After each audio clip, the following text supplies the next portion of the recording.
Vamos orar juntos, mais uma vez. Pai, nós desejamos de todo o coração estar nessa noite completamente absorvidos pela pessoa do Teu Filho. Completamente absorvidos. Atrai nosso espírito, mente, afeições, desejos para Ti mesmo. Que o Senhor possa ser, através da Tua palavra, exposto aos nossos olhos, de tal forma que o nosso coração seja reconquistado. Agradecemos pelo poder que o Senhor tem de subordinar a Si as nossas vidas. Agradecemos pelo poder que o Senhor tem de converter todo o nosso coração a Ti. Agradecemos o Senhor pela Tua perseverança como Salvador de nossas vidas. Aquele que iniciou uma boa obra em nós e aquele que há de completá-la. Queremos nos oferecer mais uma vez nesta reunião ao Senhor para que a operação da Tua palavra se processe em nossas vidas, trazendo-nos algo mais da imagem do Teu Filho. Pedimos ao Senhor que tome conta desse tempo em que estaremos juntos em todos os sentidos. Repreende toda a obra das trevas, para que a Tua palavra possa ser plantada nos nossos corações e o maligno não a arrebate de nós. Nós te pedimos em nome de Jesus. Amém. Irmãos, nós iremos a partir de hoje prosseguir com aquele estudo panorâmico que temos feito com relação aos alicerces de nossa fé. Nós iremos partilhar os 4 alicerces que restaram e nós não temos um tempo definido para concluir esse estudo. Nós iremos partilhar enquanto o Senhor nos conduzir, enquanto Ele nos der o encargo. Nós temos 4 ainda alicerces para vermos. Nós já estivemos compartilhando sobre os 4 primeiros, são 8 ao todo, os irmãos se lembram. Não nesta série propriamente, mas numa série mais do passado, nós estivemos falando sobre a Trindade, e também sobre a encarnação, a pessoa divina humana de Cristo. Essas mensagens se encontram gravadas em nossa série aí na biblioteca. Nós retomamos nessa série de estudos a partir do 3º grande alicerce da nossa fé, que é a expiação, ou a propiciação. Os irmãos se lembram. Então a Trindade foi o primeiro deles já visto em tempos passados. Primeiro grande alicerce da nossa fé, o nosso Deus triuno, a importância disso, da nossa visão da trindade e unidade de Deus. Depois nós vimos também sobre a encarnação, a importância da nossa visão sobre a pessoa divina e humana do nosso Salvador. Sem esse alicerce nós não temos salvação nenhuma. Porque a qualidade desse Salvador, que deveria então realizar expiação por nós, deveria ser uma qualidade divina e humana. Divina para que Deus pudesse ser satisfeito com aquela expiação, com aquele sacrifício. E humana para que Ele pudesse devidamente nos representar, porque nós somos homens e não anjos. Então o nosso Salvador não podia ser um Deus anjo, mas tinha que ser um Deus homem. Então, o segundo grande alicerce da nossa confissão é que Jesus é Deus homem. Esse é o segundo grande fundamento da nossa fé. O terceiro deles, que nós então retomamos nessa série, é a expiação, ou a propiciação. O que significa a cruz do Calvário. Que Jesus então não morreu como mártir, nem como símbolo, nem como exemplo. Mas a sua morte real teve um significado real e eterno. Ele é Cordeiro de Deus, que tira o pecado do mundo. Expiação, que significa remover a culpa. Também já estivemos compartilhando.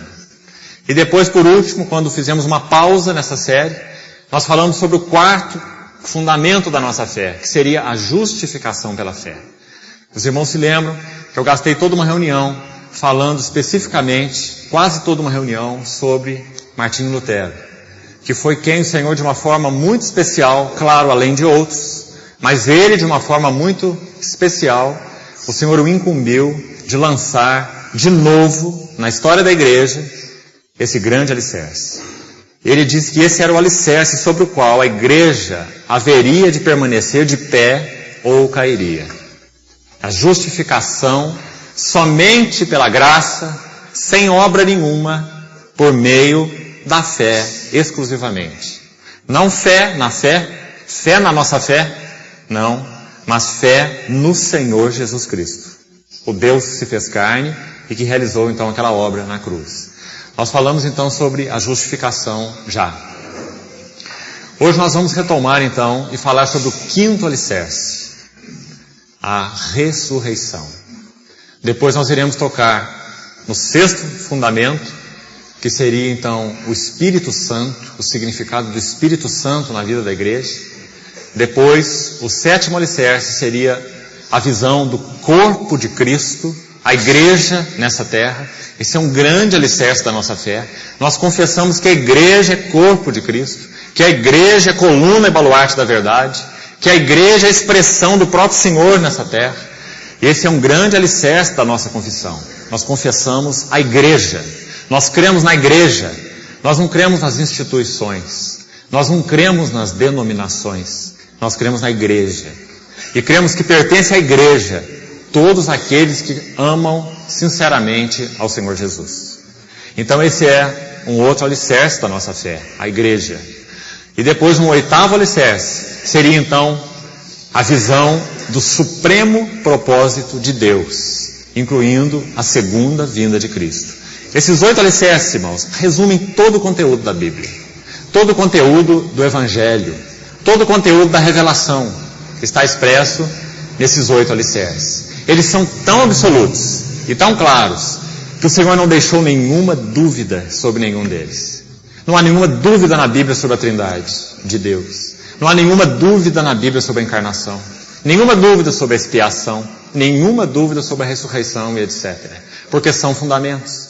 Nós temos alguma dúvida, por exemplo, sobre se a igreja será arrebatada antes da revelação do anticristo ou depois da revelação do anticristo. Sobre isso nós temos dúvida, porque a Bíblia não deixou claro.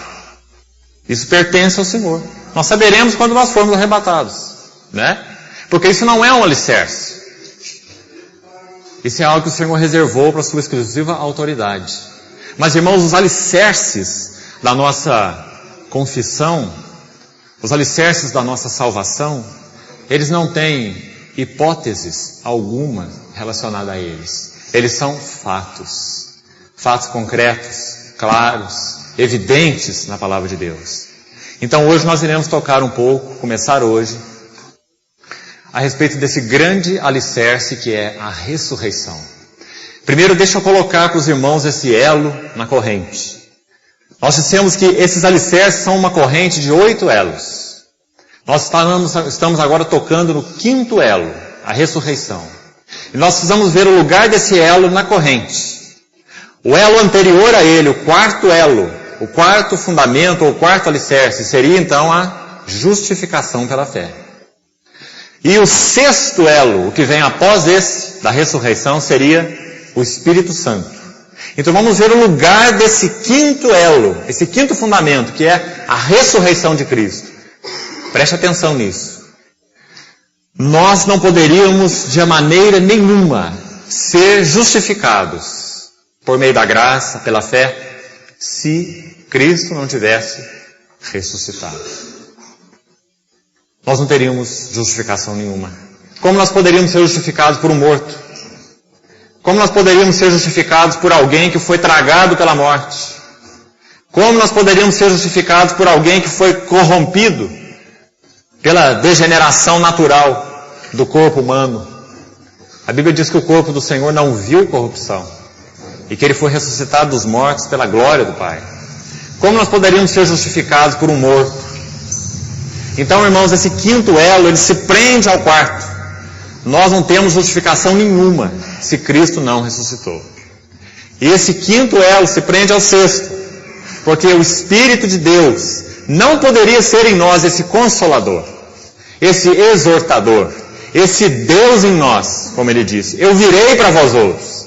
Se alguém me ama, o Pai o amará. E eu e o meu Pai viremos para ele, o Senhor disse lá em João 16, claro, na pessoa do Consolador, porque Deus é triuno. Eu e o Pai viremos para ele e faremos nele morada. Então o Espírito Santo é Deus que traz a nós o desfrute de Deus o Pai e de Deus o Filho, na pessoa de Deus o Espírito Santo. Porque Deus não é dividido em três. Nós não temos três deuses, mas um Deus.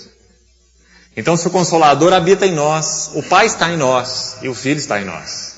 Viremos para ele e faremos nele morada.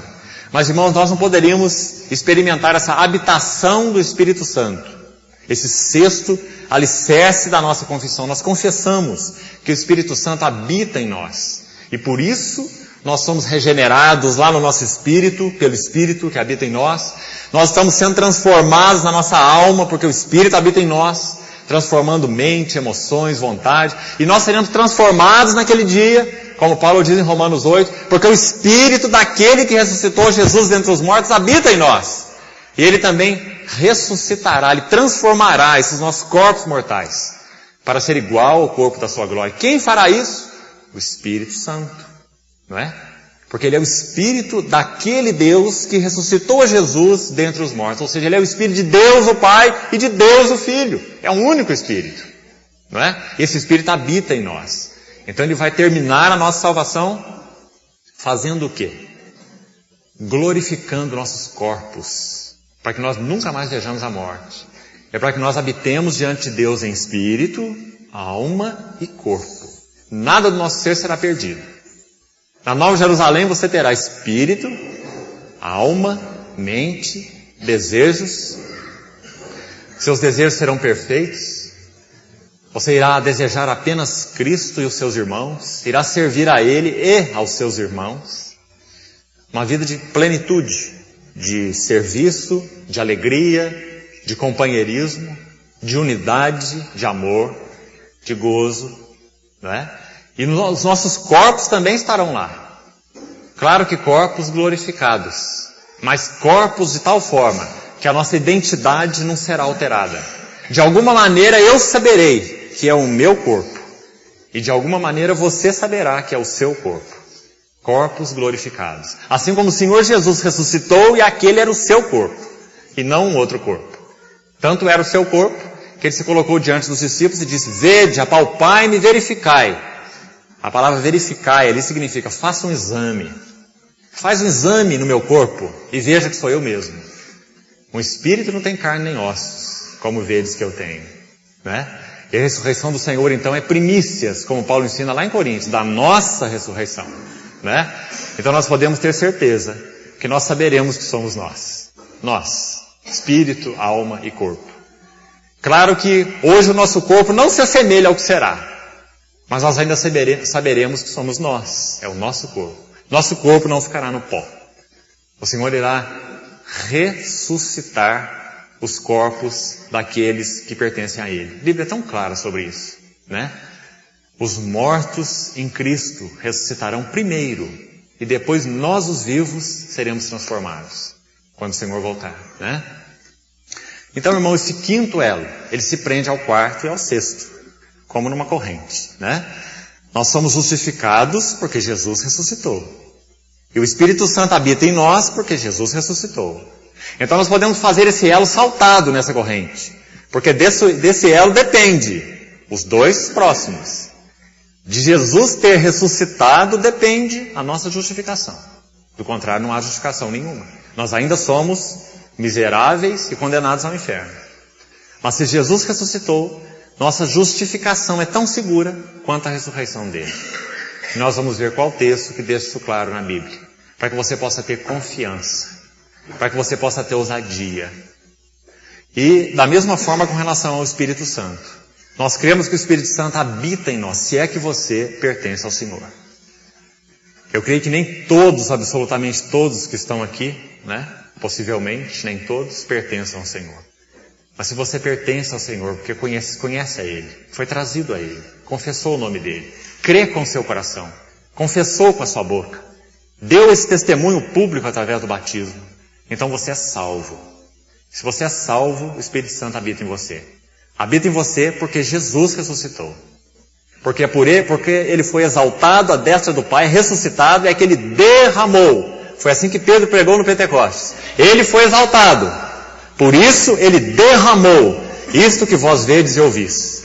Não é assim que ele prega? Primeira mensagem. Exaltado, pois, à destra de Deus, recebeu do Pai a promessa do Espírito, então ele derramou isso que vocês estão vendo.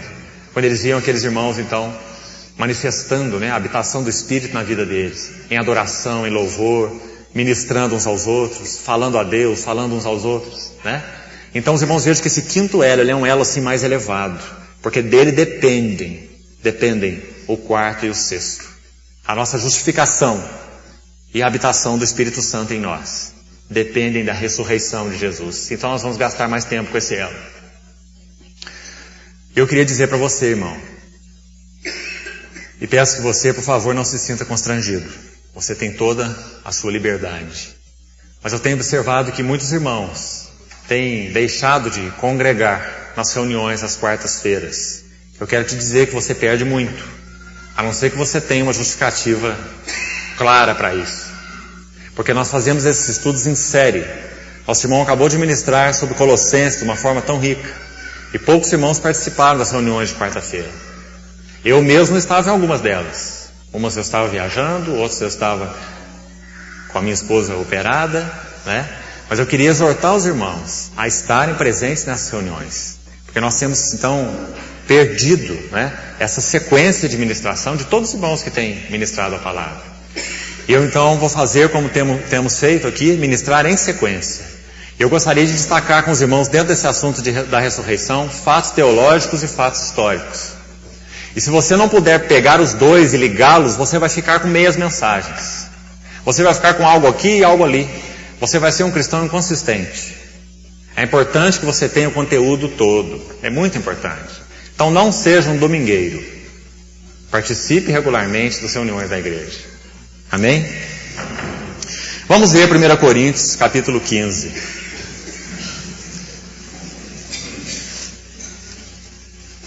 1 Coríntios, capítulo 15. Hoje nós vamos falar um pouquinho sobre a base teológica da ressurreição, para depois nós falarmos das evidências históricas da ressurreição. Irmãos, as duas são extremamente importantes. 1 Coríntios, capítulo 15, nós vamos ler alguns versos, mas deixe-me reforçar de novo isso com você. Nós precisamos de uma clareza teológica, doutrinária, sobre a ressurreição. O que significa a ressurreição? O que nós ganhamos com a ressurreição? Qual o significado doutrinário, teológico da ressurreição? Isso é muito importante. Nós vamos começar a examinar hoje. Mas, irmão, se o Senhor permitir, for gracioso conosco, e eu espero totalmente nele, eu queria falar também com você sobre os fatos históricos da ressurreição. E eu peço ao Senhor, tenho orado sobre isso, para que o Senhor possa deslumbrar o teu coração. Que o Senhor possa deslumbrar o teu coração com os fatos históricos da ressurreição. Porque, irmão, todas as fontes históricas, as pessoas se gloriam tanto nas suas histórias, né? História dos romanos, história dos persas, história dos babilônios, história dos celtas e etc. As grandes civilizações do mundo. Mas, irmão, as evidências históricas, história é história. Não há como se contestar a história, não é? História é fato. As evidências históricas da ressurreição do Senhor Jesus são tão robustas, são tão firmes, que se os irmãos puderem estudar isso, se dedicar a isso, os irmãos vão ver que pessoas que não conhecem a Cristo, no sentido então de reconhecê-lo como Senhor, não são nascidas de novo, não confessam a Ele como Senhor ressuscitado, historiadores comuns, naturais, não cristãos, Eles são unânimes. E unânimes significa unânimes. 100% deles. Eles são unânimes em declarar que a ressurreição de Jesus é um fato inquestionável da história. Para eles, isso não significa nada. Eles não compreendem o que significa a ressurreição. A tremenda implicação que isso tem. Porque o Espírito Santo não regenerou esses espíritos. Eles estão mortos em delitos e pecados. São homens naturais, não é? São historiadores, são cientistas naturais. Mas eles são unânimes em afirmar que os fatos históricos da ressurreição de Cristo são inquestionáveis. E os irmãos vão ver, à medida que vamos chegarmos lá, em outras ocasiões aí para frente, dentro desse assunto, os irmãos vão ver por quê que o Espírito Santo inspirou 4 homens, Mateus, Marcos, Lucas e João, para narrarem a morte e a ressurreição de Cristo. E você vai ver que as evidências históricas que eles lançam, irmãos, são profundas. Você vai ver que o Espírito Santo montou uma cena de uma tal forma que a evidência da ressurreição de Cristo tivesse que ser literalmente engolida por aquelas autoridades. Os fariseus, os saduceus, o sinédrio inteiro, o sumo sacerdote. Eles tiveram que engolir aquilo como que garganta abaixo. Jesus ressuscitou. Eles tiveram que subornar guardas, falando assim, olha, fala que vocês estavam dormindo. Irmãos, olha a ignorância de homens cultos, homens preparados, não é? Mas olha a ignorância do que eles fizeram, porque eles não podiam fazer nada diante de um fato. Fato é fato. Então eles subornaram os guardas e falaram assim, olha, fala para o povo, divulga a notícia seguinte, os evangelistas narram isso, que vocês estavam dormindo, a guarda romana estava dormindo, e vieram os discípulos e fizeram o quê? Roubaram o corpo dele. Não é isso que está escrito na palavra? Agora, irmão, se eles estavam dormindo, como é que eles viram os discípulos roubar o corpo? Eu nunca vi ninguém ver dormindo. Não é? Isso é um absurdo, isso é uma bobagem. Não é? E olha o fato que eles divulgaram. E aquele fato é corrente entre os judeus até o dia de hoje. Então nós vamos ver fatos históricos da ressurreição de Jesus. Você vai ver o que significou aquela guarda romana guardando aquele túmulo. Você vai ver que não era um bando de crianças, não. Aquela guarda romana era a máquina de guerra do Império Romano. O Espírito Santo fez a coisa de tal forma que ele moveu o coração do sumo sacerdote, falando para o sumo sacerdote, levando o sumo sacerdote a falar para Pilatos, assim, olha, Pilatos, esse embusteiro aí chamado Jesus, esse trapaceiro, antes dele morrer, ele falou que ele ia ressuscitar. Ele falou assim para os discípulos dele. Então, para que esses ignorantes não achem que ele ressuscitou, vamos colocar guardas na porta do túmulo e vamos ver como é que eles vão comprovar isso. Então Pilatos falou assim, vocês têm aí uma escolta. Se você estudar aquela expressão, uma escolta, você vai ver que aquela era a máquina de guerra do Império Romano. Ela se compunha de 4 a 16 homens, capazes de estrangular um discípulo com uma mão só. Eles ficaram montando guarda na porta do sepulcro. E os irmãos sabem o que aconteceu. Quando aquele anjo desceu, arrastou aquela pedra do sepulcro, uma pedra que pesava quase 2 toneladas. Discípulo nenhum podia mexer com aquela pedra. Quase 20 homens eram necessários para mover aquela pedra. 20 homens. Uma pedra de quase 2 toneladas. A história mostra, prova e comprova. O anjo então desceu, arrastou aquela pedra. Não só arrastou, nós vamos examinar depois os textos. Impressionante, ele levantou aquela pedra, colocou num outro lugar apartado do túmulo, para que ficasse claro de que homem nenhum fez aquilo. Você vai ver os textos, você vai ler as palavras no grego, você vai ver o que aquilo significa. A pedra não foi só afastada, não, e Jesus saiu apertadinho pela fresta, não. A pedra foi levantada e foi colocada longe da porta, para que ficasse claro que ninguém fez aquilo. Mas foi algo sobrenatural. E aquele anjo assentou em cima da pedra. E aquela guarda romana, aquela máquina de guerra do Império Romano ficou petrificada, diz a palavra. Eles ficaram petrificados, paralisados. Quando então aquelas mulheres chegaram no túmulo e o anjo deu aquela notícia da ressurreição do Senhor.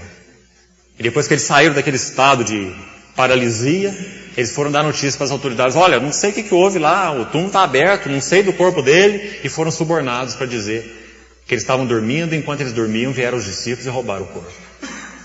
Então, quando nós chegarmos lá, nós vamos ver como a Bíblia é profunda nos fatos históricos da ressurreição do Senhor. Irmão, quando você confessa que Jesus ressuscitou, você não é um tolo. Primeiro, porque você creu pela ação do Espírito Santo na sua vida. Segundo, porque você confessa a história. Nenhuma fonte séria, autorizada, nenhuma fonte histórica, nenhuma fonte chamada epigráfica, ou inscrições antigas, inscrições rupestres, em pedras, inscrições antigas, epigráficas, nenhuma fonte arqueológica até hoje foi capaz de demonstrar a falsidade da ressurreição de Jesus, muito pelo contrário. Todas as fontes históricas, epigráficas e arqueológicas provam que aquele túmulo estava vazio. Então, irmão, que importância isso tem para a nossa fé? Isso tem toda uma importância. Porque se Jesus não ressuscitou, é vã a nossa fé. Se Ele não ressuscitou, é vã a nossa pregação. Se Ele não ressuscitou, ainda permanecemos nos nossos pecados. É isso que nós vamos ler agora em 1 Coríntios capítulo 15. Então esse alicerce da ressurreição, ele é tremendo na nossa confissão.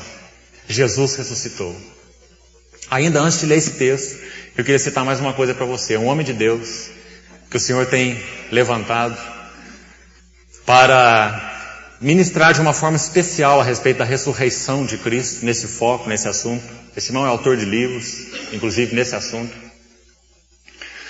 Ele estava compartilhando sobre a ressurreição de Cristo num campus universitário, nos Estados Unidos, pregando a estudantes. Ele tem feito isso em 58 países diferentes. Ele já passou por 580 universidades no mundo inteiro, pregando em campos universitários sobre o fato da ressurreição de Cristo. Então, numa dessas pregações, quando esse irmão estava ministrando, um jovem muçulmano veio até ele. E esse jovem muçulmano, antes de ouvi-lo, é claro, esse jovem muçulmano veio até ele e falou assim: eu tenho muita pena de vocês cristãos, porque vocês não sabem para onde estão indo. Quando nós queremos ter um contato com o nosso profeta, Maomé, nós sabemos onde vamos. Nós chegamos até o túmulo dele e nós sabemos que ele está lá. Mas vocês cristãos... E quando ele foi completar essa frase, diz o irmão que ele imediatamente parou de falar, porque ele viu a bobagem que ele estava dizendo. Ele teria que confessar, embora ele não chegou até lá, ele teria que confessar que nós cristãos, se formos até o túmulo do Senhor lá em Jerusalém, nós vamos ver que não tem nada lá, que aquele túmulo está vazio, porque ele não está lá. Irmãos, o maior símbolo do cristianismo não é uma cruz vazia, porque uma cruz vazia não significa nada. Qualquer criminoso crucificado naquela época do Senhor Jesus, que for tirado da cruz, vai ser sepultado, vai se degenerar e a sua cruz está vazia, né? Mas o símbolo do cristianismo é o túmulo vazio, porque essa é uma impossibilidade natural. Para que o túmulo esteja vazio, então o poder da ressurreição tem que ter operado ali. O Senhor Jesus disse assim para Marta: eu sou a ressurreição e a vida. Quem crê em mim, ainda que esteja morto, viverá. Na medida que formos passando, então, por esse alicerce, nós vamos ver como a Bíblia é fundamentada, irmãos. Toda a revelação do Novo Testamento, principalmente, ela é fundamentada sobre esse alicerce. Ele ressuscitou. Do contrário, nós não temos nada, absolutamente nada. Não há igreja, não há justificação, não há Espírito Santo, não há nada, se Cristo não ressuscitou, né? Então vamos lá, ler um pouquinho desse texto, 1 Coríntios capítulo 15. Irmãos, venho lembrar-vos o evangelho que vos anunciei, o qual recebestes e no qual ainda perseverais. Por ele também sois salvos. Veja a importância das palavras. Por esse evangelho sois salvos, se retiverdes a palavra tal como vou-la preguei, a menos que tenhais crido em vão. Agora nos versos 3 e 4, ele vai falar o que é esse evangelho? Essa palavra que salva, como ele já falou no verso 1. O evangelho que vocês receberam, no qual perseveram, por ele são salvos. Que evangelho é esse? Versículo 3. Antes de tudo, uma expressão interessante no original. Ela diz assim, é o mais importante. Paulo está falando assim, eis o que é mais fundamental. Então o nosso português traduziu assim, antes de tudo, né? O que tem preeminência, o que tem maior importância. Antes de tudo, eu vos entreguei. Cada palavra é importante, irmão, cheia de conteúdo. Paulo não está dizendo assim, antes de tudo, deixa eu mostrar para vocês como que eu entendo. Não importa como que Paulo entende, né? Não significa nada para nós o que Paulo entende. Significa para nós o que Paulo recebeu, como ele falou. O evangelho que eu prego, eu não recebi de homem algum, mas por revelação desse Senhor ressuscitado, que se revelou a mim naquela estrada de Damasco. E eu prego um evangelho de primeira mão. E qualquer um que pregue diferente seja reprovado. Ele falou isso, ainda que um anjo do céu. Essa é a autoridade apostólica desse homem, Paulo. Não é? Então ele fala assim, eu entrego para vocês, não o que eu acho, o que eu penso e nem o que eu concluí, mas o que eu recebi. Essa palavra é muito importante. Ele recebeu, né? Eu vos entreguei o que também recebi. Paulo é um mensageiro, né? Ele não criou nada. Ele entregou o que recebeu. Qual o conteúdo do evangelho agora, irmão? Que Cristo morreu. Esse é só o primeiro passo. Claro que não para aí. Que Cristo morreu pelos nossos pecados. Então nós precisamos separar aqui morte e ressurreição, como dois lados de uma mesma moeda, né? Um não tem valor sem o outro. Claro, não pode haver ressurreição sem morte, né? E a morte não tem significado sem ressurreição. Então, quando nós olhamos esses dois lados da mesma moeda, nós vamos ver, daqui a pouco, chegando lá, que Cristo morreu pelos nossos pecados, lado negativo. Ele morreu porque tinha pecados que precisavam ser lidados. Nós estávamos separados de Deus. E nada poderia nos levar a Deus. Nossas boas obras não, nossa religião não, nossa cultura não, nosso desejo não, nada. Nada podia nos levar. Então Cristo morreu pelos nossos pecados. Porque nossos pecados nos alienavam. Mas isso é só meio evangelho. Então Paulo continua assim. E foi sepultado. Isso é importante para provar sua morte, que ele era um homem como nós. Um homem quando morre é sepultado. Ele foi sepultado. E depois Paulo então dá o outro lado da moeda do evangelho. O que ele diz aí na sequência? E ressuscitou ao terceiro dia. Então o que nós obtivemos pela sua morte? Está escrito aí. Vai devagar no versículo para você ver. Perdão de pecados, né? Ele morreu pelos nossos pecados. Agora, o que nós obtemos pela sua ressurreição? Não está dito aqui nesse texto. Aqui ele só termina, ele ressuscitou ao terceiro dia, né? E depois ele se manifestou. Mas eu vou ler com você agora mesmo um versículo que mostra o que nós obtivemos com a sua ressurreição. E por que olhar só o lado da morte é um meio evangelho? Cristo morreu pelos nossos pecados, mas e daí? Nós não podemos ter vida, nós podemos ter só perdão. Nós podemos receber sua vida é porque Ele ressuscitou. E pôde então repartir sua vida conosco. Como? Ele nos deu o seu Espírito. O Espírito Santo foi derramado sobre a igreja. Quando o seu lado é rasgado lá naquela cruz, João testifica com muita ênfase que do seu lado saiu sangue e água. São os dois lados do Evangelho. Sangue, porque Cristo morreu pelos nossos pecados.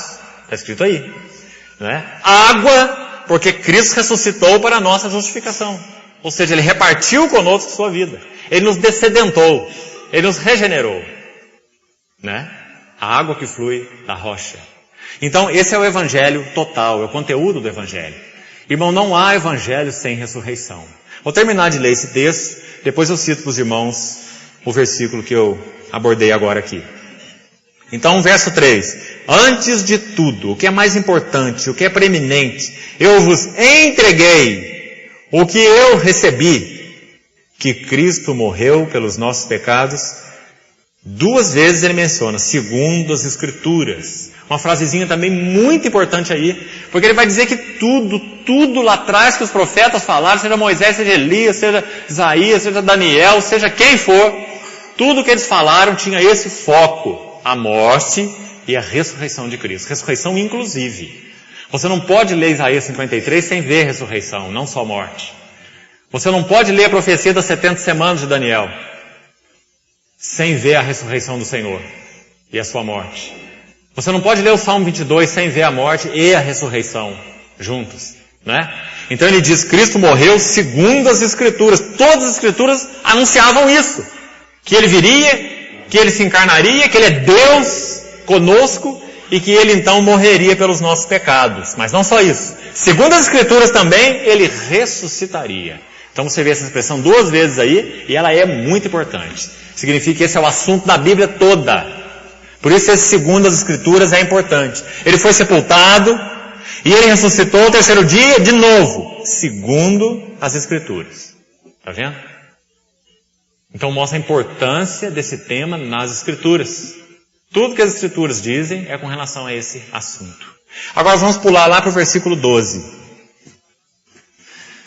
Preste bem atenção no foco teológico, como nós falamos, né, da ressurreição nesses versículos. Olha lá. Ora, se é corrente pregar-se que Cristo ressuscitou dentre os mortos, como pois afirmam alguns dentre vós que não há ressurreição de mortos? Irmão, um dos comentaristas com relação a 1 Coríntios, que tem um bom comentário sobre 1 Coríntios, ele escreve uma coisa interessante. Há muitos bons comentários sobre 1 Coríntios.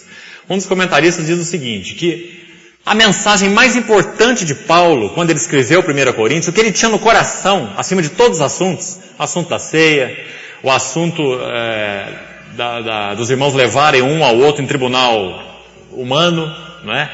Paulo acertou muita coisa entre eles, que estava desordenada, mas o assunto chave no coração de Paulo, que o levou a escrever essa epístola, é o assunto do capítulo 15. Inclusive porque você vê que é a menção mais exaustiva na Bíblia sobre a ressurreição. É 1 Coríntios 15. É o texto mais completo sobre a ressurreição. É todo um capítulo, são 58 versículos. Não é isso? Sobre a ressurreição. Então o foco de Paulo era esse. Por quê, irmãos? A resposta é a seguinte. Os coríntios estavam vacilando. Ele usa a expressão lá no início, aí se olha lá no verso 2, a menos que tenha escrito em vão. Por que Paulo fala isso? A menos que tenha escrito em vão. Ele está dizendo que o Evangelho, ele não é um conjunto de faça e não faça. Olha, acerta isso entre vocês, acerta a questão da ceia, acerta a questão aí da imoralidade que existe entre vocês, acerta essa outra questão. O Evangelho não é uma questão de acertar coisas só, inclui isso também. Mas o Evangelho ele tem alicerces, e esse é o alicerce mais fundamental, não é? Que ele toca no final. Aí você perguntaria assim, por que ele trata só no final então? Porque primeiro ele gasta uma epístola inteira para falar sobre a autoridade apostólica dele, a vida dele, o ministério dele, para que então no final ele prepare os coríntios, para isso que ele quer colocar. Alguns deles, irmãos, segundo a história, estavam até descrendo na imortalidade da alma, por influência filosófica. Estavam crendo que a alma do homem é igual à alma de animal.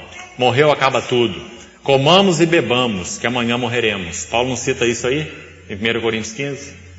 Todo mundo vai para o túmulo, vai terminar lá. Lá acabou. Come e bebe enquanto você pode. Amanhã morreremos. Essa era a filosofia dos chamados epicureus, da época de Paulo. Então Paulo toma essa filosofia e ele diz assim, olha, isso é uma bobagem. Cristo ressuscitou. A alma, seja do ímpio ou seja do justo, é imortal. Aqueles que são de Cristo estarão com Ele. Aqueles que não são de Cristo viverão eternamente sem Ele.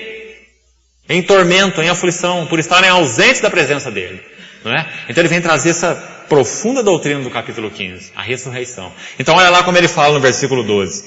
Ora, se é corrente pregar-se que Cristo ressuscitou dentre os mortos, como pois afirmam, olha agora essa expressão, alguns dentre vós.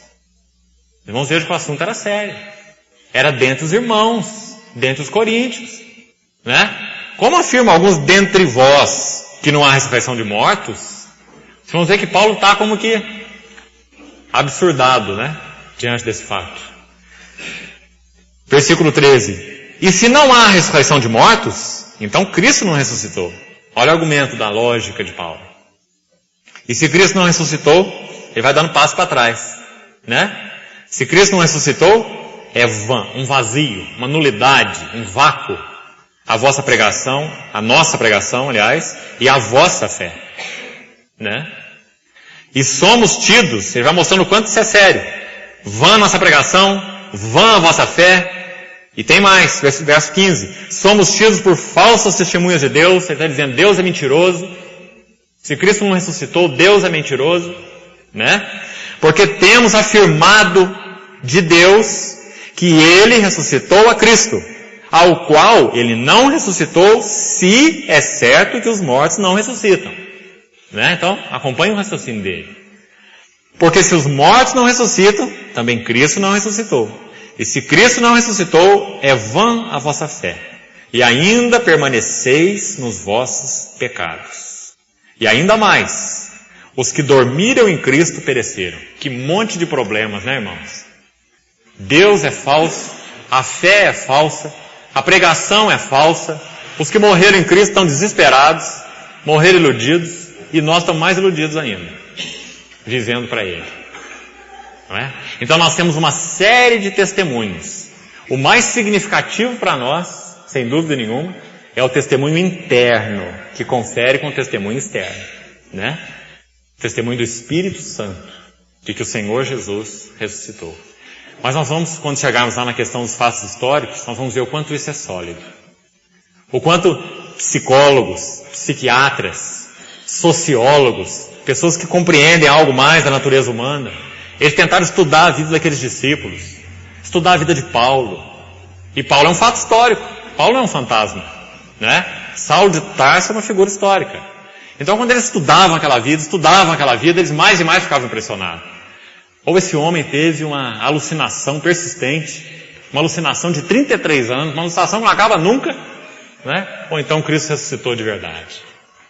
Porque ele era um opositor, e o mais ferrenho opositor. E quando ele encontrou o Senhor Jesus ressuscitado, ele se tornou o maior defensor. Como que o maior opositor pode se tornar o maior defensor? Baseado no quê? Numa alucinação. O que Paulo teve na estrada de Damasco foi uma alucinação que durou 33 anos, então. Que foi o tempo de vida que ele viveu, pregando a Cristo, né? Que Cristo ressuscitou. A transformação de vida dos discípulos. Eles se dedicaram a estudar isso, a transformação de vida dos discípulos. O medroso Pedro, né? Medroso, covarde, como qualquer um de nós seria também no lugar dele. Como é que Pedro pode sofrer com a transformação? O que houve com ele? Tá certo que ele pode ter tido uma alucinação qualquer, né? Mas na hora, irmãos, que a vara suasse no lombo dele, quando eles foram levados diante do Sinédrio, e vocês são desobedientes, nós já falamos para vocês não pregar nesse nome, que vocês estão desobedecendo a nós, e levanta as varadas daqui, as varadas de lá, qualquer alucinação ia embora, diante dessas varadas, né? Vara é bom para tirar a alucinação. Mas Pedro e João levavam aquelas varadas e saíam de lá, se considerando dignos de sofrer afrontas por esse nome. E nós vamos ver quantos textos na Bíblia, principalmente o livro de Atos, né, dão como foco essa mensagem. Ele ressuscitou. Nós somos testemunhas. Quando ele já velhinho escreve a epístola dele, você se lembra o que ele fala? Ele fala assim, olha, nós estivemos com ele no Monte Santo e nós fomos testemunhas da glória dele. Nós não temos informação de segunda mão, não. Nós ouvimos a voz que dizia, este é o meu filho amado, a ele ouvir. E nós somos testemunhas oculares da sua majestade. Ele recebeu do Pai glória e honra. Então, irmãos, que necessidade nós temos, como cristãos, de estarmos claros com relação à ressurreição. E mais do que isso, estarmos com aquele senso desse santo orgulho espiritual. Nós pregamos que Cristo ressuscitou. O nosso Senhor Deus, homem, está vivo. Nós não temos túmulo para visitar. Nós não temos Meca para ir. Nós não temos líder que passou no tempo. Nós confessamos a Cristo que ressuscitou como homem, que é Senhor de todos, que tem um nome que está acima de todo nome. Que ao nome dele se dobra todo joelho, no céu, na terra, debaixo da terra também. Toda língua confessará finalmente, ele é o único Senhor. Então, que necessidade nós temos, irmãos, de resgatar esse alicerce e de nos firmarmos sobre ele, como cristãos, né? Então, esse é o argumento de Paulo aí, nesse texto. Vamos ver até o verso 19. Nós paramos no verso 17, né? Se Cristo não ressuscitou, é vã a vossa fé, e ainda permaneceis nos vossos pecados. E ainda mais, os que dormiram em Cristo pereceram. E o verso 19 ele conclui, se a nossa esperança em Cristo se limita apenas a esta vida, somos os mais infelizes de todos os homens. Olha o que ele diz no verso 32 dessa epístola. Se como homem lutei em Éfeso com feras, que me aproveita isso? Ele está dizendo que ele fez isso pelo Evangelho, né? Se como homem lutei em Éfeso com feras, que me aproveita isso? Se os mortos não ressuscitam, comamos e bebamos que amanhã morreremos. Esse era o ditado dos epicureus, dos filósofos epicureus da época dele, né? Que pensavam que a vida terminava com a morte. Não vos enganeis, as más conversações corrompem os bons costumes. Tornai-vos a sobriedade. Olha que palavrinha interessante, irmão. É como se ele dissesse assim para os coríntios: vocês estão bêbados? O que está acontecendo com vocês? Tornai-vos a sobriedade. Ele está mostrando esse profundo e tremendo alicerce que é a ressurreição de Cristo, né? Tornai-vos a sobriedade como é justo e não pequeis, porque alguns ainda não têm conhecimento de Deus. Isso digo para vergonha vossa. Então é um capítulo muito forte, muito vigoroso, esse capítulo 15 de Coríntios, por causa da profundidade, da necessidade desse alicerce na nossa fé, né? Agora então, eu queria que nós fôssemos a Romanos capítulo 4.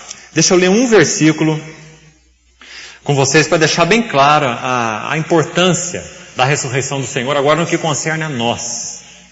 Romanos capítulo 4, vamos ver só o último versículo, versículo 25. Lembra o que nós vemos lá em Coríntios, quando Paulo está falando ali o que é o Evangelho? Ele fala assim: eu vos entreguei o que eu recebi, não é? Que Cristo morreu pelos nossos pecados, né? Esse é o lado, então, vamos chamar de negativo.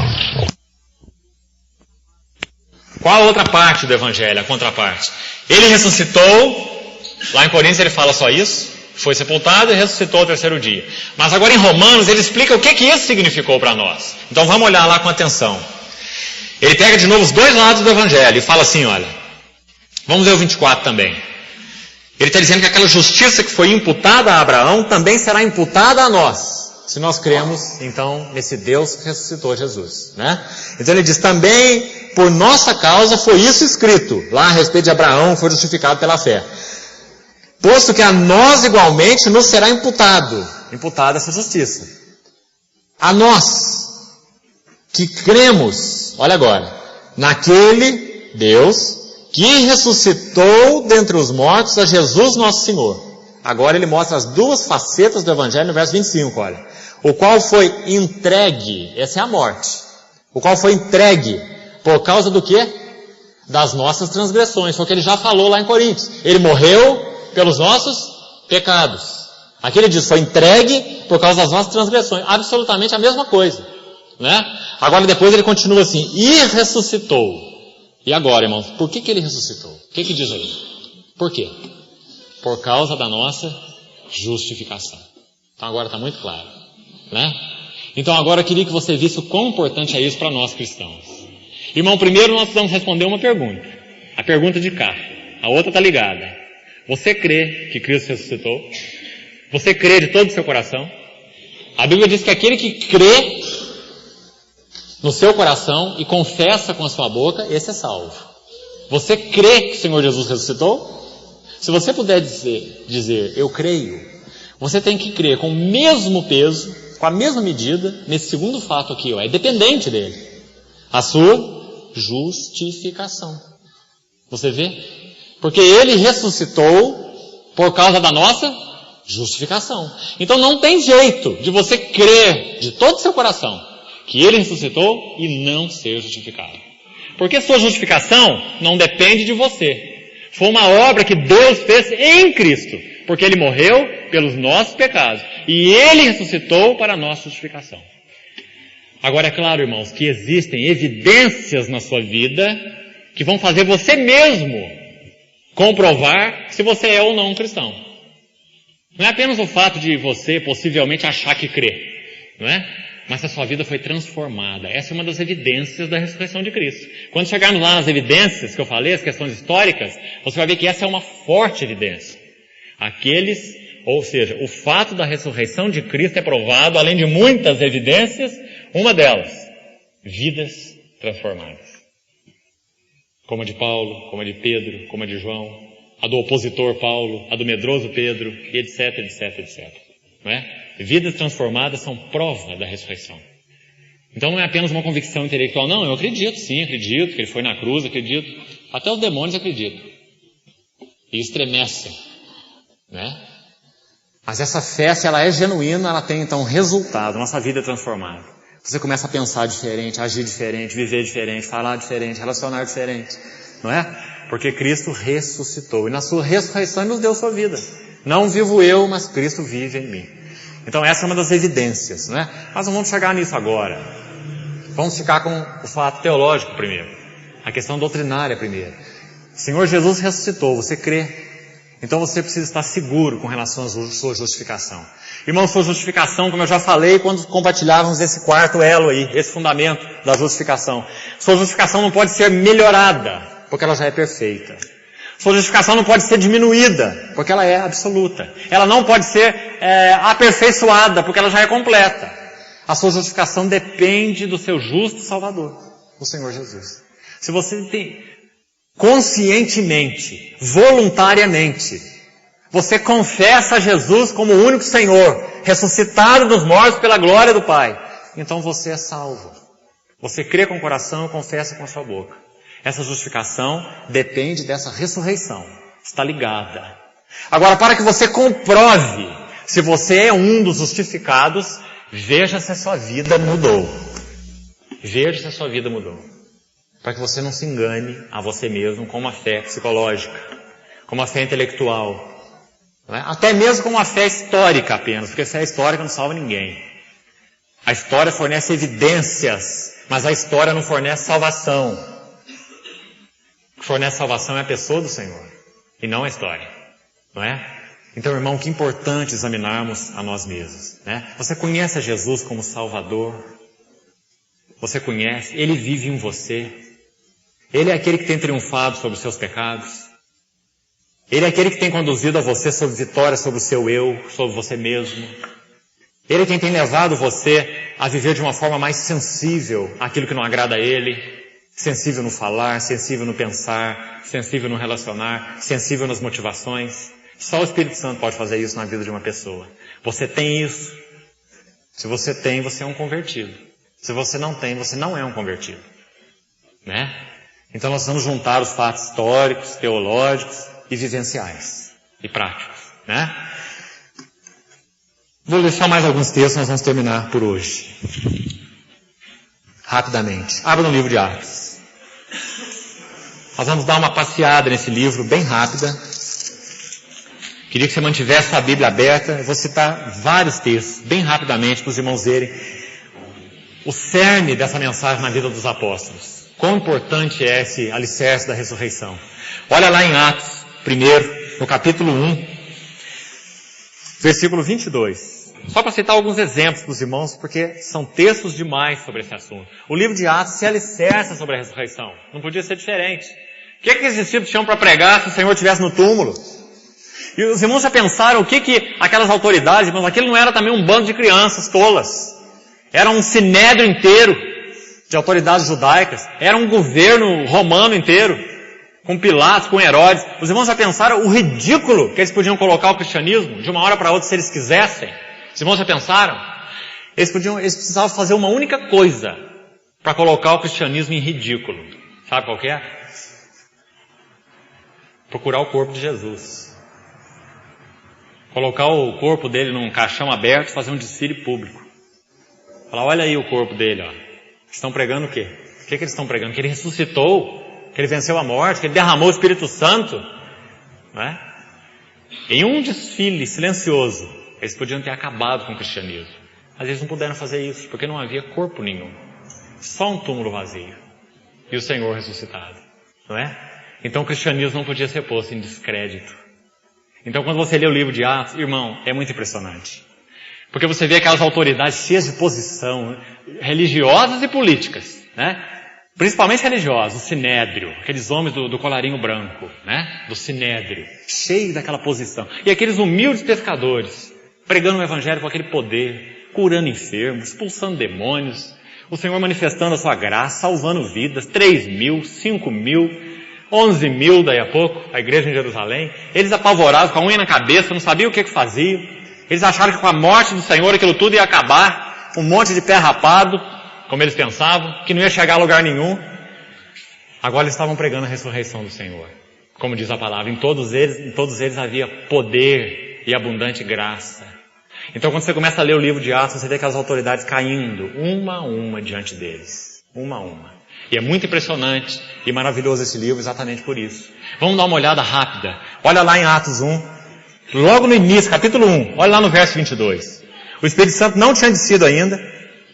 Pedro está aguardando com mais 120 pessoas lá no cenáculo. Não é assim? 120 lá no cenáculo. Então, ele toma a palavra aqui no versículo 16 e fala assim: irmãos, convinha que se cumprisse a Escritura, o Espírito Santo, etc. A partir do verso 16. Aí ele chega lá no verso 22, porque Judas tinha traído o Senhor, se enforcado, e aquele grupo de 12 tinha se tornado em 11. Então Pedro diz isso para eles, que era necessário que mais um, que fosse testemunho ocular, pudesse ser colocado entre eles no lugar de Pedro. Não é isso? Para que se cumprisse então a palavra, como ele cita aí o Salmo, né? Fique deserta a sua morada, e não haja quem nela habite, e tome outro o seu encargo. Está lá no verso 20 aí, Atos 1:20. Então Pedro interpreta isso pelo Espírito Santo e diz que era necessário que eles levantassem mais um homem. Agora olha aqui um requisito. Pedro fala assim: alguém, verso 21, é necessário, pois, que dos homens que nos acompanharam em todo o tempo em que o Senhor Jesus andou entre nós, olha aí, começando no batismo de João, até o dia em que dentre nós ele foi elevado às alturas, lá no Monte das Oliveiras, quando eles viram o Senhor ressuscitado, ascendido aos céus, a testemunha tinha que ter visto tudo isso, desde o batismo de João até a ascensão, não é isso? Ou seja, testemunha ocular, não era um visionário, um alucinado, nada disso, mas uma testemunha ocular. Veja a importância disso, irmão. Como o Espírito Santo dá peso ao fato histórico, não é isso? Então no versículo 22, um destes se torne testemunha conosco. Do quê?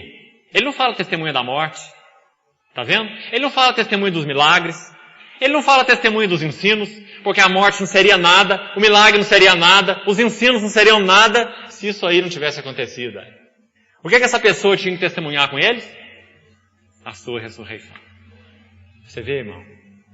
Que maravilha. Testemunha da sua ressurreição. Alguém chamado Matias. Não é isso? Que era alguém anônimo até esse tempo, mas que esteve entre eles desde o batismo de João. Ele foi um seguidor também, anônimo, que viu até mesmo o Senhor elevado às alturas. Então ele foi colocado naquele colégio apostólico, né? Testemunha da ressurreição. Queria que você visse essa nota aí importante. Agora vamos lá, bem rápido para mais uns textos. Depois que o Espírito Santo desce agora, em Atos 2, o Pentecostes, olha lá no versículo 22, Atos 2, 22. Pedro vai pregar a primeira mensagem. Tremenda mensagem. Então ele diz assim: varões israelitas, atendei a essas palavras. Olha quem que está falando, irmãos. Quem negou o Senhor 3 vezes. Diante de alguém que não tinha peso nenhum. Inclusive uma criada do sumo sacerdote. Tal a covardia. Esse homem agora diz assim: varões israelitas, atendei a essas palavras. Jesus o Nazareno, varão aprovado por Deus diante de vós, com milagres, prodígios e sinais, os quais o próprio Deus realizou por intermédio dele, entre vós, como vós mesmos sabeis. Ele foi entregue pelo determinado desígnio e presciência de Deus. Está vendo? Ele está dizendo que Deus estava por trás das cenas, que esse Senhor era um grão de trigo. Ele tinha que morrer pelos nossos pecados, mas ele não seria retido pela morte, porque ele é Deus. Homem, Deus. Não é? Então, entregue pelo desígnio e presciência de Deus, vós o matastes, crucificando por mãos de iníquos. Agora o verso 24 aí, olha, o cerne da mensagem. Ao qual, porém, Deus ressuscitou, rompendo os grilhões da morte, porque não era possível que ele fosse retido por ela. E aqui eu queria tirar uma outra lição para você pensar um pouquinho, importante. Romanos 5 ensina que morte e pecado são um casal. O pecado reinou pela morte. É o que ensina Romanos 5. O pecado reina por causa da morte. A morte está no trono, então o pecado reina. Não é? Eles são um par. A morte segura tudo o que o pecado toca. A morte retém tudo que é tocado pelo pecado. A morte tem direito sobre tudo que é tocado pelo pecado. Porque o salário do pecado é a morte. Não é assim que Paulo ensina? Agora, irmãos, quando o Senhor Jesus entrou na morte, a morte passou a ter um problema muito sério. Porque agora entrou na morte quem não tem pecado. Os irmãos veem por que ele falou lá para aqueles escribas e fariseus, aquele sinal de Jonas. Lembra? Os escribas e fariseus vinham a ele e diziam assim, nos dá um sinal. Ele já tinha feito um monte de sinais, eles não tinham crido nele, porque não podiam crer, não é? Não eram das ovelhas. Então eles pediram mais um. Faz um sinal para nós podermos crer em ti. E ele falou assim, uma geração má e adúltera pede um sinal. Mas nenhum sinal lhe será dado, senão de Jonas. Irmão, o que aconteceu com Jonas? Se aquele peixe já tivesse se alimentado de alguns homens no passado, tudo bem, né? Mas Jonas foi um alimento muito especial naquela barriga. Porque a hora que Jonas entrou naquele ventre, ele provocou ali uma indigestão tremenda. De tal forma que aquele peixe teve que colocar o Jonas para fora, lá na praia. E Jesus usou essa figura. Ele falou assim, olha, Jonas, 3 dias e 3 noites no ventre daquele peixe, é o sinal que vocês precisam. Porque aqui está, ele falou assim, quem é maior do que Jonas. E assim como Jonas esteve 3 dias e 3 noites lá, o Filho do Homem estará 3 dias e 3 noites no ventre da terra. Vocês irmãos estão vendo o que ele está dizendo? Irmãos, a indigestão que esse Jonas causou naquele peixe foi a mesma que esse nosso Senhor causou na morte. Porque ele entrou na morte, mas ele não tinha pecado. Então Pedro diz assim, era impossível que ele fosse retido por ela. Por que é impossível? Porque ele não tem pecado. A morte não podia retê-lo. A morte teve que expulsá-lo. Na verdade não foi a morte que o expulsou, foi ele que triunfou sobre a morte. A Bíblia diz, destruiu a morte. Né? É como se o Jonas tivesse explodido dentro do ventre do peixe. Ele destruiu a morte, a expressão que Paulo usa. Destruiu a morte. Não há morte para aqueles que pertencem a Cristo. Né? Destruiu a morte. Esse é o peso da ressurreição de Cristo.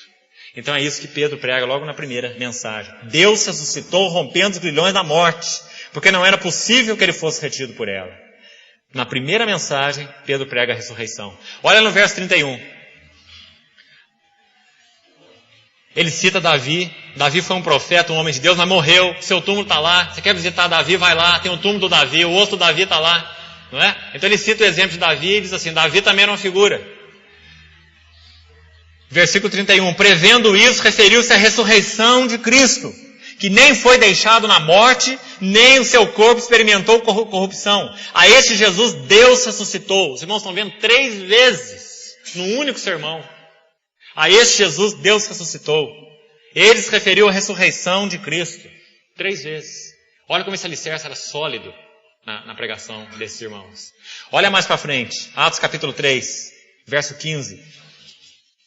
Pedro cura um coxo na porta do templo, pórtico chamado de Salomão. Não fez nada, só curou um coxo. Né? Eles chamaram Pedro lá para dar conta disso. Então Pedro vai pregar de novo. Em Atos 3,15 diz assim, Dessarte matastes o autor da vida. Ele está perante Sinédrio, as autoridades. Dizendo assim, matastes o autor da vida, a quem Deus ressuscitou dentre os mortos. E nós somos testemunhas. E pela fé em o nome de Jesus, esse nome fortaleceu a este homem que agora vedes e reconheceis. A fé que vem por meio de Jesus. Não é fé na fé, tá vendo? A fé que vem por meio de Jesus. A fé nele. Deu a este saúde perfeita na presença de todos vós. Depois ele prossegue falando dessas profecias que se referiam a Cristo, né? E depois mais para frente, olha lá no verso 26. Tendo Deus ressuscitado ao seu servo, mais uma vez. Tendo Deus ressuscitado ao seu servo. Olha a ênfase da mensagem qual que era. Não há dúvida nenhuma. É a ressurreição. Né? Por causa da importância desse alicerce. Olha o capítulo 4. Depois que eles terminam de pregar. Falavam eles ainda quando sobrevieram os sacerdotes. Olha os homens da autoridade aí. Os sacerdotes, o capitão do templo. Só tem figura de nome aqui. Né? Os saduceus, que era um partido de alta classe na época. Lá no meio dos fariseus, né? Eles chamaram ali o Pedro e João, ressentidos, eles tinham ciúme deles, porque eles estavam ensinando o povo. Na cabeça deles eram homens iletrados, homens incultos, como eles falaram, e agora estavam ensinando o povo, né? Então eles estavam ressentidos, olha aí no verso 2, por ensinarem eles o quê? Ensinarem o povo e anunciarem em Jesus a ressurreição dentre os mortos. Está vendo, irmãos? O que provocava ciúme naquelas autoridades? Qual que era o foco? A ressurreição dentre os mortos. Os irmãos sabem o que eles fizeram a partir do verso 5. Né? Trouxeram eles ali, exortaram a eles, castigaram a eles. Capítulo 5. Olha o versículo 10 desse capítulo. Capítulo 4, aliás. Tomai conhecimento vós, todos do povo de Israel, de que em nome de Jesus Cristo Nazareno, a quem vós crucificaste, e a quem Deus ressuscitou dentre os mortos. Em seu nome é que este está curado perante vós. Este Jesus é pedra, rejeitada por vós os construtores, a qual se tornou a pedra angular. Não há salvação em nenhum outro. Essa mensagem que nós já conhecemos. Não é? Está vendo onde que está a ênfase? Vós crucificastes, Deus o ressuscitou. Olha o capítulo 5, bem rápido. Capítulo 5, verso 30. O Deus de nossos pais ressuscitou a Jesus, a quem vós matastes, pendurando no madeiro. O Deus de nossos pais ressuscitou a Jesus. Versículo 32, ele diz, nós somos testemunhas destes fatos. Ou seja, história. Fatos históricos. Não é? Não são pessoas alucinadas, nem confusas.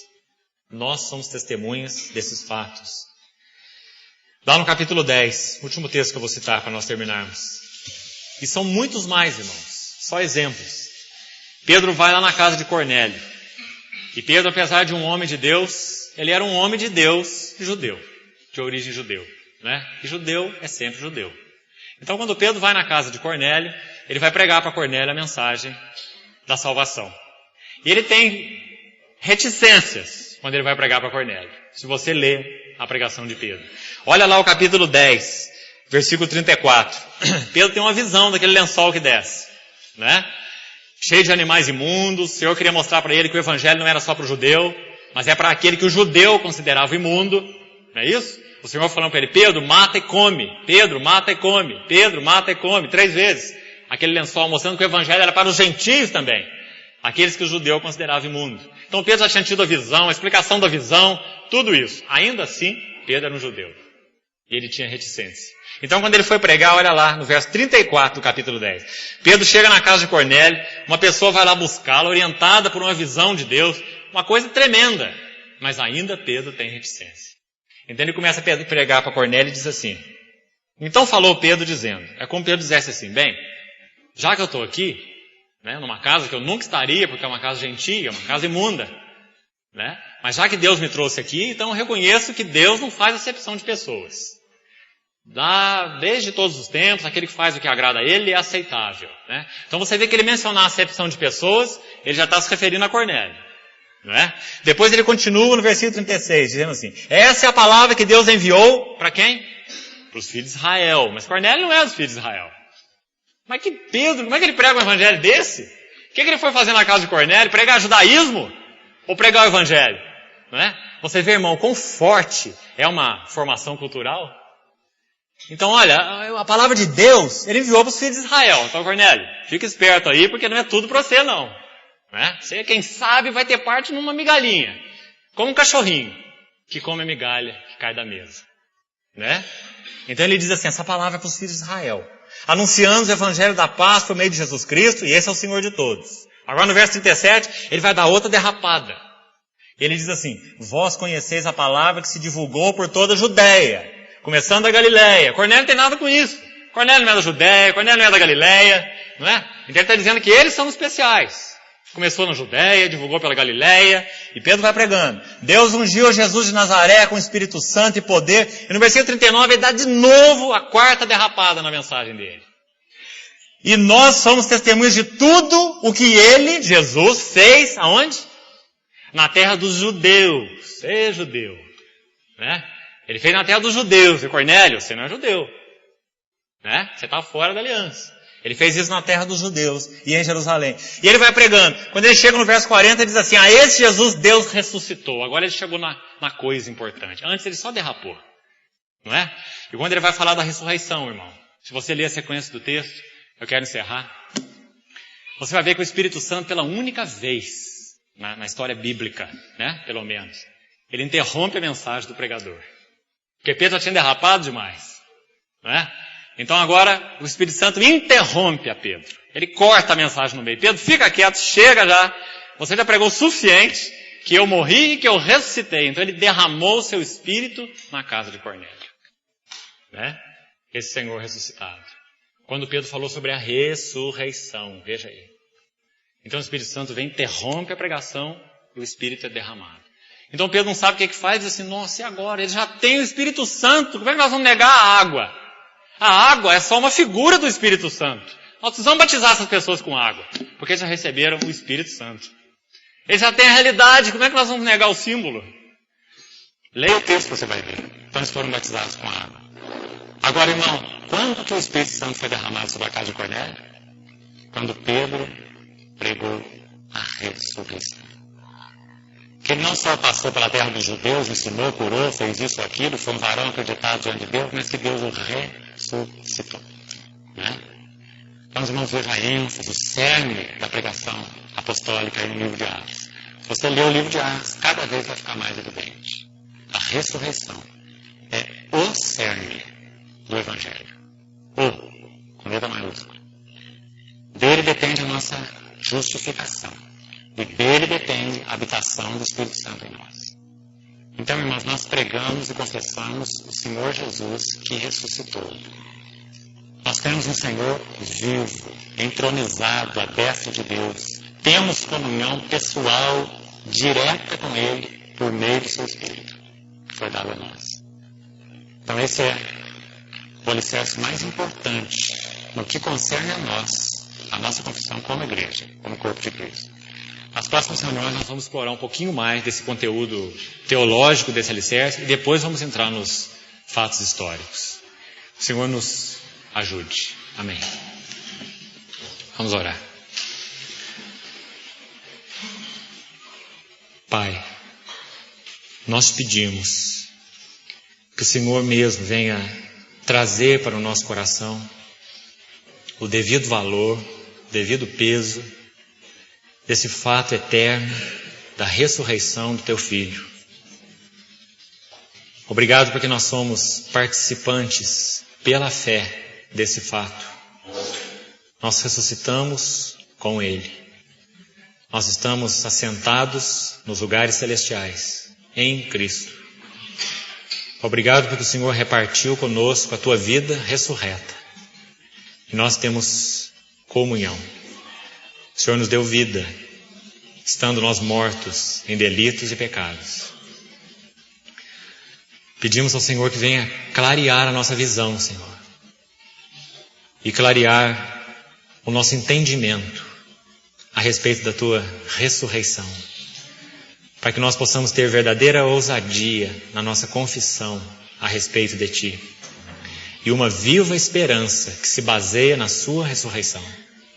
Assim como o Senhor ressuscitou, nossos corpos serão transformados. E os mortos em Cristo ressuscitarão para a comunhão e gozo da Sua presença. Senhor, nossa esperança em Ti não se limita apenas a esta vida. Nós somos os mais felizes de todos os homens. E nós agradecemos a Ti. Em nome de Jesus. Amém.